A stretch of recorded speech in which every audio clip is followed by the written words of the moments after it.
So, hi children, good afternoon to you all. Today we will continue the same chapter, Rights in Indian Constitution. Rights in Indian Constitution. In previous class shortly, we discussed number 1, what is rights and what is fundamental rights. आपको assignment question भी दे दिया था. और what is difference between ordinary rights and fundamental rights I explain clearly. Fundamental rights guaranteed by the constitution, guaranteed by the law of the land, while ordinary law is not guaranteed. Government can anyway, anytime can alter, can change the ordinary law, but changing the fundamental rights is a difficult one. ये भी हम पढ़ रहे थे. और we started also right to equality. Point मैंने बताया था और बेसिक थिंग्स बताया. जो फंडामेंटल राइट्स है मोस्टली यहाँ पे बुक्स तो नहीं है, यही होता है. It has been written in 1, 2, 3 third parts of Indian constitution. India की कॉन्स्टिट्यूशन में थर्ड पार्ट में है फंडामेंटल राइट्स. ठीक है. और अगर हम आर्टिकल्स की बात करेंगे, फंडामेंटल राइट्स हमारे संविधान में बेटा आर्टिकल्स 12 से आर्टिकल्स 35 तक सिर्फ फंडामेंटल राइट्स के बारे में हमारे संविधान में डिटेल में एक्सप्लेन किया गया है. ठीक है.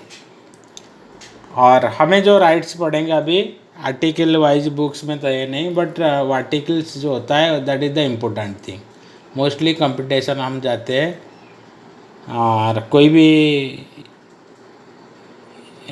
जनरल नॉलेज और कोई जनरल कॉम्पिटिटिव में हम अपियर करने जाते हैं, मोस्टली उसमें बुक्स में करिकुलम तो मना किया है कि बच्चे को रटवाना नहीं है, पर्टिकुलर आर्टिकल नहीं देना है, द रियल एसेंस बच्चे को समझाना है.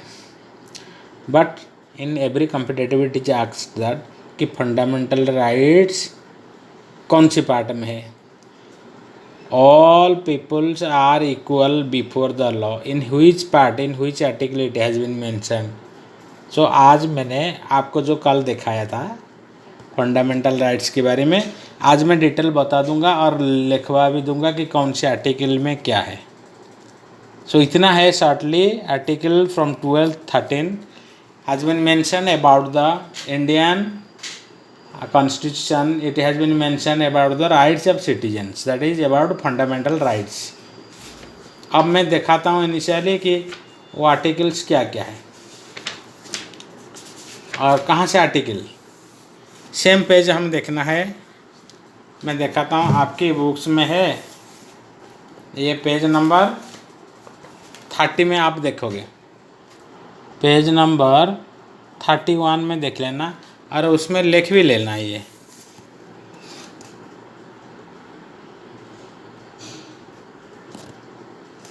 चलो, ये थोड़ा डार्क भी है.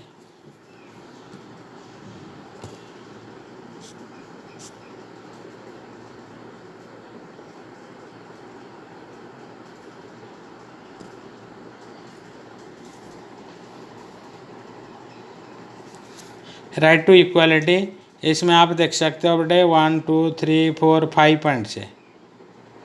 तो राइट टू इक्वालिटी यहाँ आर्टिकल 14 से 18 तक 4 आर्टिकल के अंदर डिस्क्राइब किया गया है. और आर्टिकल जो स्टार्ट होता है 12, 13 के बारे में, आर्टिकल 12 एंड 13 इसमें बेटे इंट्रोडक्शन 12 में और 13 में दे रखा है इसे कौन सी स्थिति में हम अधिकार को ब्रेक करना पड़ेगा, अधिकारी के ऊपर लिमिटेशन लगाना पड़ेगा. 13. ठीक है. Actually right to equality starts from article 14, that is equality before law या equal protection of law. Then there should be non discrimination on base of caste colour religion so and 15 है।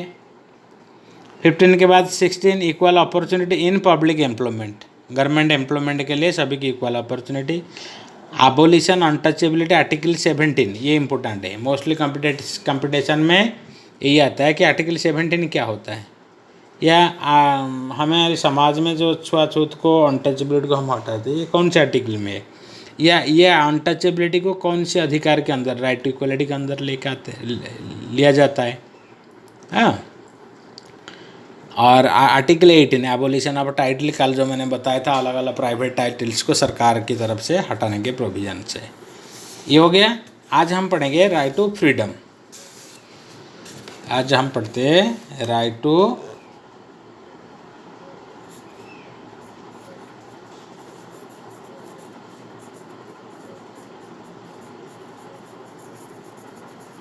Freedom. French revolution से और जितना political development हुआ पूरी world में, हमें पढ़ने लगे कि freedom and equality, freedom and equality, two political concepts which got importance in almost all countries.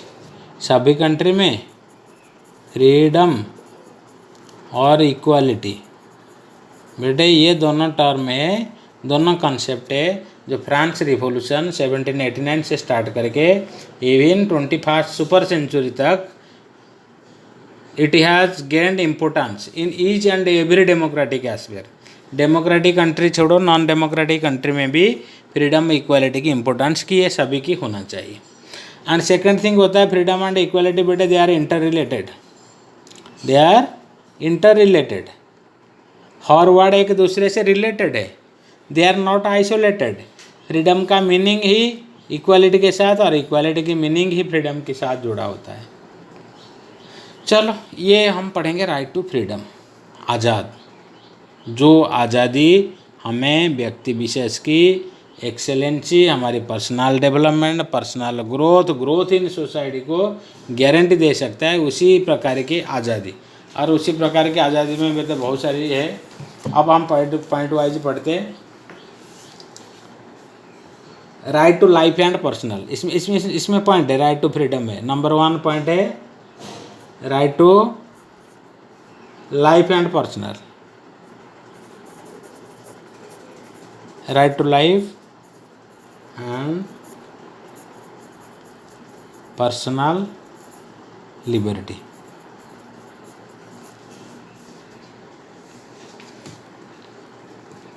Article 14 to 18 हो गया राइट टू इक्वालिटी में, है ना।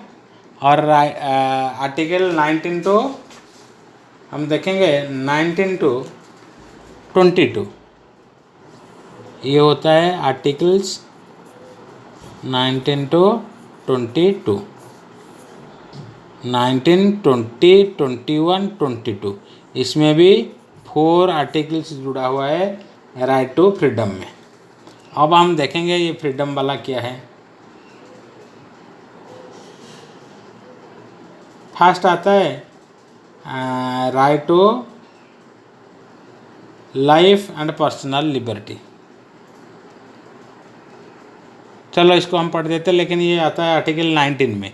18 में आता है फर्स्ट जो आता है protection of rights to freedom of speech, association, reside और settle, movement, right to movement, ये सब होता है आर्टिकल 18 में। 19 में चलो दे रखा है, 19 में हम देख लेते क्या क्या 19 में right to life and personal liberty.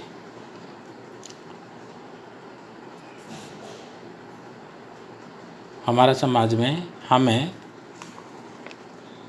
हमारा लिवलीहुड और हमारा लाइफ को कंटिन्यू करने के लिए जो अधिकार उसमें इंक्लूड किया गया, ये बेटा आर्टिकल्स 19 को बहु बार अमेंडमेंट किया गया, इसको एक्सपेंशन किया गया, सब क्लॉज भी ऐड किया गया। इसमें लाइफ की उसका मीनिंग बहुत ब्रॉड है। मैं एक एग्जांपल बता देता हूँ बेटे। बॉम्बे में, मुंबई, पूरा नाम बॉम्बे, बॉम्बे की जो स्लम एरिया थे उसी टाइम, स्लम एरिया को हटाने के लिए गवर्नमेंट की प्लानिंग करता है कि वहाँ पे कुछ गवर्नमेंट कंस्ट्रक्शन बिल्डिंग स्टार्ट करना है, तो वहाँ पे स्लम एरिया को हटाना है। तो नोटिस भी दिया गया, उनको बुलडोज़र लगाया गया, लगाने की डेट फिक्स किया गया। इसके बीच में एक वकील थे, उन्होंने नॉर्मल ऐसे कोई रिलेटिव था, उनका रिलेटिव तो नहीं, नॉन पर्सन था वहाँ जोगी में, तो उनकी तरफ से एक केस होता है बॉम्बे हाई कोर्ट में। और वो वकील थोड़ा इंटेलिजेंट है भाई, वहाँ लगा दिया कि सर संविधान में ये फंडामेंटल राइट्स। जज पूछने लगे भाई फंडामेंटल राइट्स कैसे ना सर, आर्टिकल जो होता है आर्टिकल 19 है, राइट टू फ्रीडम में है, हमारे right to life and personal liberty. ये जो लाइफ है, खाना ना खाए के घर नहीं है, हमारी घर नहीं है, तो what is the meaning of life? Life is included with the certain things like livelihood, house, housing. तो ये लोगों तो बेघर है, गरीब लोग है, उनको घर जो प्रोवाइड करना किसका काम है? गवर्नमेंट की काम है उनको घर प्रोवाइड करना, वर्क प्रोवाइड करना। समझ में आया? अब जज भी सहमत हुए, भाई ये तो फंडामेंटल राइट्स है, integral part of our constitution being under the fundamental rights. अब जज ऑर्डर देते हैं, भाई सरकार की जिम्मेदार, पहले यहाँ पे जो 1000 लोग रहते हैं उनके लिए कंस्ट्रक्शन बना दिया जाए, और 6 महीने के अंदर उनको घर बना के इसके बाद उनको डिस्प्लेसमेंट किया जाए। बहुत many cases, Supreme Court, High Court, बहुत सारी ये संवैधानिक cases has been developed the right to life and personal liberty.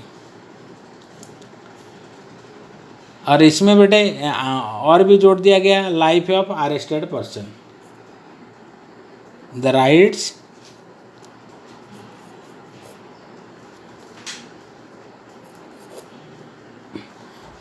Of arrested person, यानी कि एक अरेस्टेड पर्सन की क्या अधिकार होता है।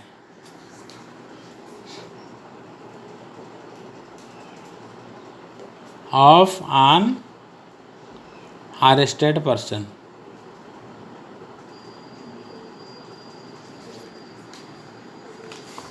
हमारे देश में होता है बेटे बहुत, हमारे देशद्रोही उग्रवादी जो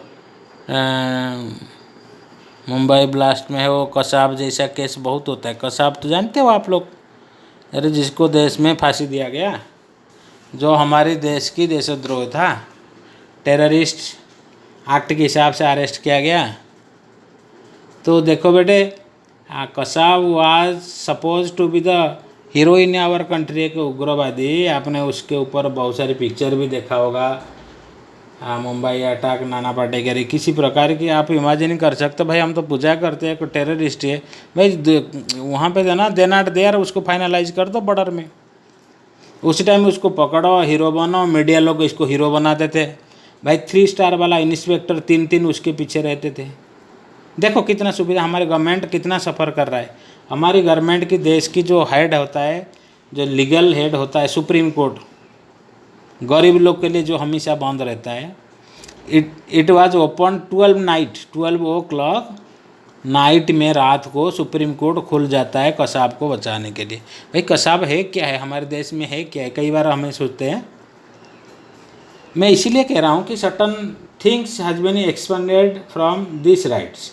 ये जो अधिकार है, इसमें बहुत सारे अधिकार बचा दिया गया है, एक्सपेंशन हुआ गया। और यहाँ पे आप देख सकते हो, लेकिन बेटे हमारी, आपने अभी रिसेंटली सुना होगा निर्भया केस की, 8 साल बीत गया। मैं फास्ट पीरियड में भी आपको शायद बताया था कि हम जानते, सभी जानते कि वो कल्प्रिट है, उसको फांसी होना चाहिए, लेकिन फांसी होते होते सभी जान के ऑन द स्पॉट बेटे 8 साल हो गया। और बाकी देश में तो इतना लीगल सिस्टम नहीं, 8 डेज के अंदर प्रोविज़न होता है, कई कई कंट्री में देन एंड देयर फाइनलाइज कर लेते। तो हमारे लीगल सिस्टम बहुत कमजोरी है। ये संविधान बनाने वाले जो फास्ट पीरियड में मैंने कहा था, सेम थिंग्स। अब राइट टू अरेस्टेड पर्सन है, ये हमारे संविधान वाले बहुत डरपोक थे बेटे। ये लोग ये डर थे कहीं किसी को कुछ हो जाए, कहीं गड़बड़ हो जाए, लोग बीमार हो जाए, कहीं सच्चा लोग को गोली मार दे पुलिस वाले। ये करते करते हमारे सिस्टम को इन्होंने बिगाड़ रखा रियली वास्तव में। अब अरेस्टेड पर्सन है, अब देखो चोरों को क्या अरेस्टेड पर्सन दिया गया है कि उसको देखो, जब अरेस्ट करते हो ना, उसकी घर वाले को पुलिस वाला की ड्यूटी बनता है to give proper information on which ground the person is arrested. घर वाले को दोगे, चाहे कितना बड़ा क्रिमिनल हो। और 24 आवर्स के अंदर पुलिस ऑफिसर को कंपलसरी है ये। क्या कंपलसरी है? To support to report the arrested person to a nearby magistrate. Judicial magistrate के पास आपको उसको समन करना है, हाजिर कराना है, ठीक है।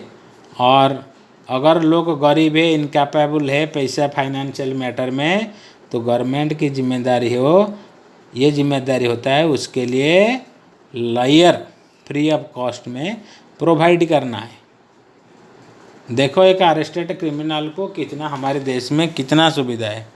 आप और बाकी कंट्री में जाओ बेटे इतना नहीं है। इसलिए हमारे देश को कहते हैं, हमारी लीगल सिस्टम को कहते हैं लॉयर्स पैराडाइज। लॉयर्स पैराडाइज समझ में आते हैं। तो बहुत केस ऐसे है। तो मैं तो कहता हूँ भाई राइट टू फ्रीडम तो दे रखा है, तो इतना फ्रीडम दे रखा है कि हमारे कोई सिस्टम हमारा नहीं बन पाता। आपने सुना होगा कई लोग कहते हैं बेटे ये इंडिया में कुछ पॉसिबल नहीं है, यहाँ पे तो गलत तरीक़ा से सही चीज़ को अपोज किया जाता है। हाँ, और कई आप मूवी में देखते होंगे जो मूवी रियली वास्तव क्षेत्र में पॉलिटिक्स से इनकोटेड हुआ है, तो वहाँ पे पॉलिटिशियन लोगों को पूजा करते, लेकिन politician they don't deserve like to be like that. लेकिन वोटिंग सिस्टम ऐसे होता है तो लास्टली सफरर हमारे देश करता है। चलो जो भी है।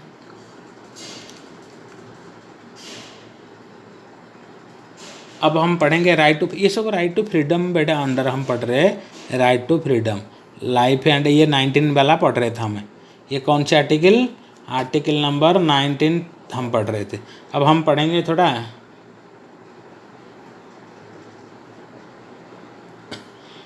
प्रिवेंटिव डिटेंशन, सेकंड पॉइंट पढ़ेंगे प्रीडी। हम तो जानते किसको अरेस्ट किया जाता है? सरकार गवर्नमेंट पुलिस उसी को अरेस्ट करते हैं जिसने कोई क्राइम किया है। अब बच्चे आप जानते हो ऐसे कोई लोग होते हैं जो बिना क्राइम में, कि हम एक्सपेक्ट करते हैं ये क्राइम कर सकता है फ्यूचर में, उसी को भी अरेस्ट किया जाता है। आप जानते हो ऐसे कुछ?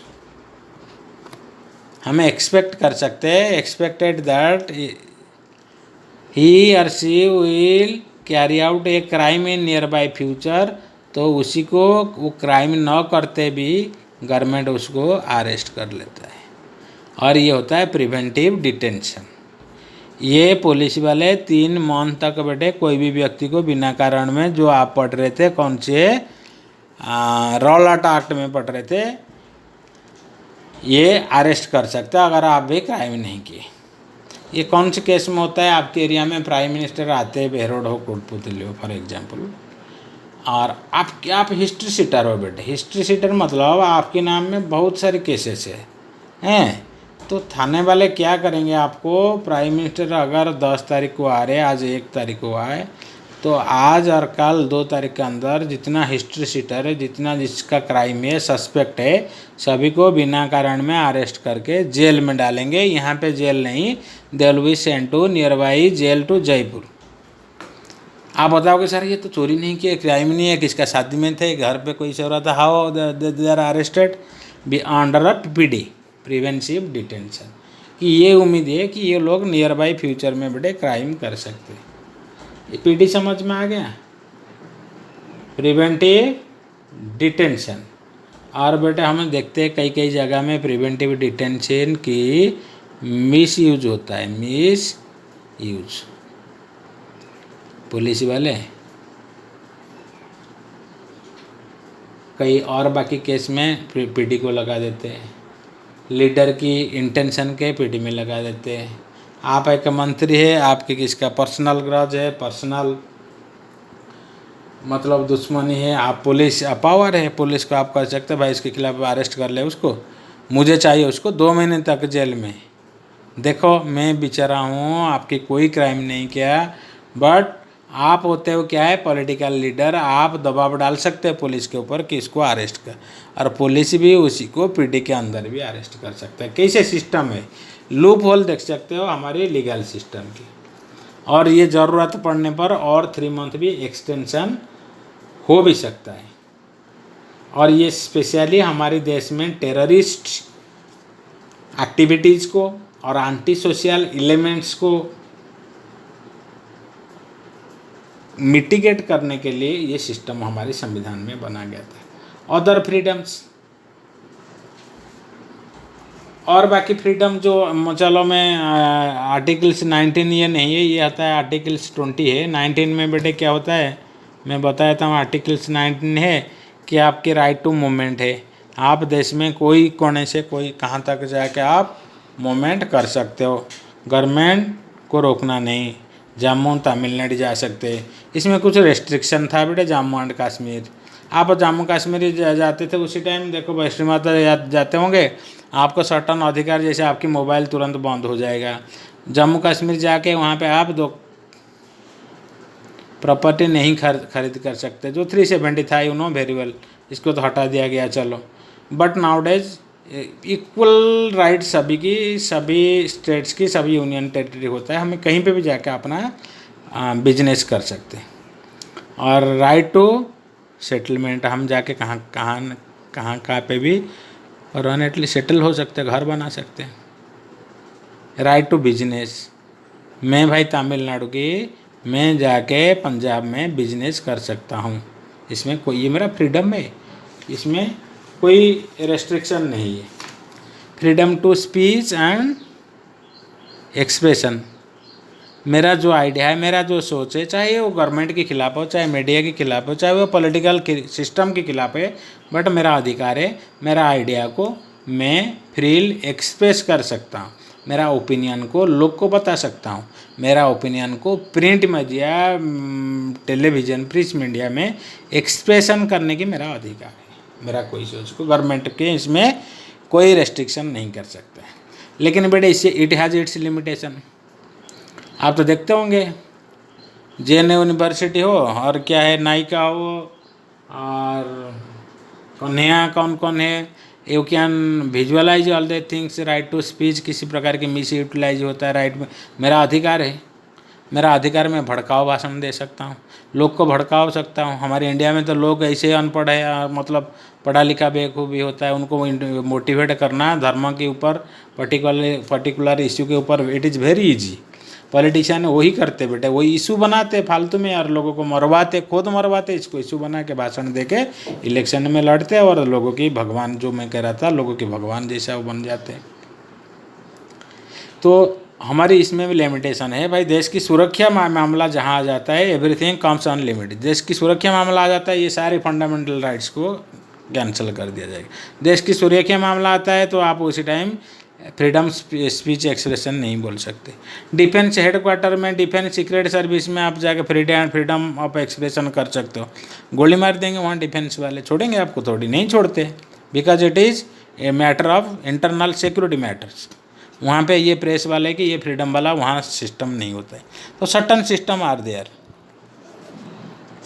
और क्या है, move freely throughout the territory of India. आप बेटे अधिकार है, you have right to make your own association, no problem, आप एसोसिएशन कर सकते हो, but how, on peaceful method. अगर आप किसी भी प्रकार की, जो दिल्ली में कौन सी जगह में हुआ था, सब मुस्लिम वुमेन सब बैठ के वो सिटीजन अमेंडमेंट को, शाहीन बाग, ठीक है, पीसफुल जब तक हुआ ठीक है।